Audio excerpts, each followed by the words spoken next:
Assalamualaikum warahmatullahi wabarakatuh, sahabatku para petani sawit. Apa kabar? Semoga kalian selalu dalam keadaan sehat walafiat. Amin. Teman-teman, pada video kali ini saya akan sharing tentang masalah perpupukan.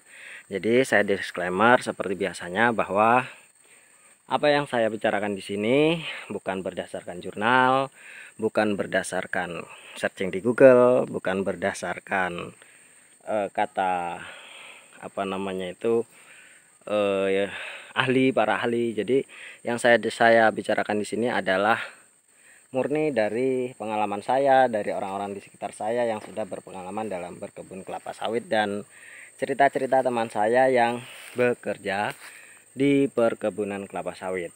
Jadi teman-teman, apabila nanti yang saya ucapkan dalam video ini mungkin tidak sesuai dengan jurnal, tentunya saya mohon maaf, karena yang saya katakan di sini adalah hal kebiasaan yang saya lakukan di kebun saya, dan kenyataannya kebun saya dalam keadaan baik-baik saja dan memang telah menghasilkan seperti apa yang saya harapkan.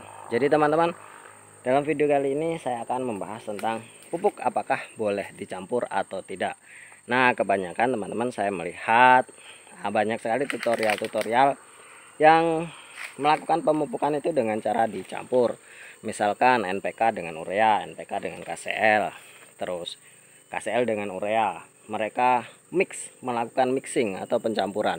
Nah, hal tersebut sebenarnya teman-teman itu tidak dianjurkan. Mengapa demikian? Karena dikhawatirkan itu akan menimbulkan potensi pembekuan. Jadi antara unsur-unsur itu bisa mengakibatkan bukan unsurnya ya, apa namanya itu, pupuknya itu akan menjadi beku. Jadi unsurnya itu tidak bisa diserap lagi oleh tanah. Dan tentunya teman-teman, pupuk itu sama pabrik sudah dipisahkan unsur-unsurnya, seperti unsur N, unsur P, dan unsur K nya itu sudah dipisah-pisah menjadi pupuk tunggal.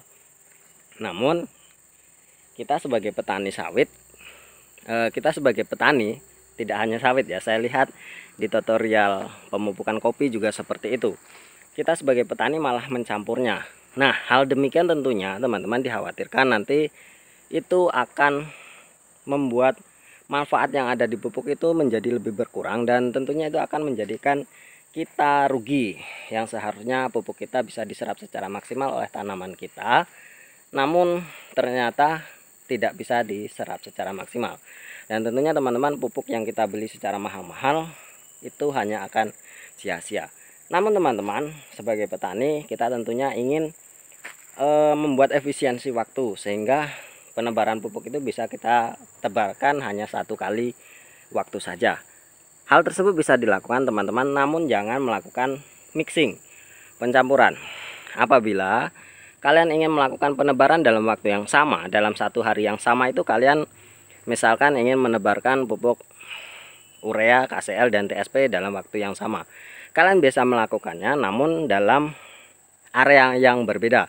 Misalkan seperti ini teman-teman, kalian melakukan pemupukan NPK, melakukan pemupukan urea di bagian sekitar sini, kemudian kalian melakukan pemupukan, menaburkan pupuk KCL di sebelah sini, dan kemudian kalian melakukan penaburan pupuk TSP di sebelah sana. Nah, hal tersebut tidak apa-apa teman-teman, karena nanti yang melakukan penyerapan itu adalah batangnya sendiri, dan tentunya batang pohon itu bisa menyerap unsur-unsur yang berbeda tanpa harus disatukan kembali.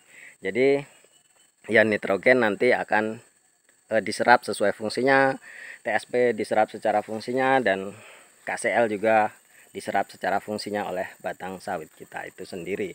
Jadi jangan khawatir teman-teman, Tuhan telah menciptakan hal sedemikian rupa, jadi kita tidak perlu khawatir yang kita tebarkan itu menjadi sia-sia. Nah, yang menjadi sia-sia itu tadi adalah apabila kita mencampurkan atau mixing pupuk-pupuk yang memang sebenarnya sudah dipisahkan oleh pabrik, kemudian kita secara sengaja mencampurkannya kembali, tentu hal itu akan menjadi pekerjaan yang sia-sia.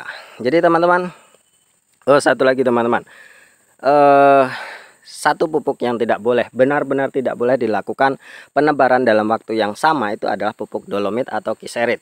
Jadi kalau kalian melakukan penebaran dengan menggunakan pupuk dolomit atau keserit, lakukanlah penebaran pada bulan ini, kemudian 1 bulan kemudian baru kalian menebarkan pupuk-pupuk kimia yang lain. Nah, itu pesan saya teman-teman, pengecualian untuk 1 pupuk itu ya.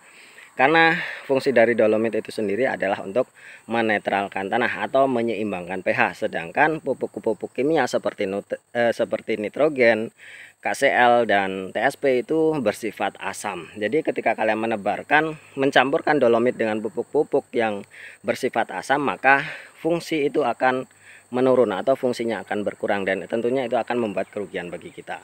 Nah, mungkin hanya ini teman-teman sharing saya pada video kali ini. Terima kasih atas perhatiannya. Semoga bermanfaat. Wassalamualaikum warahmatullahi wabarakatuh.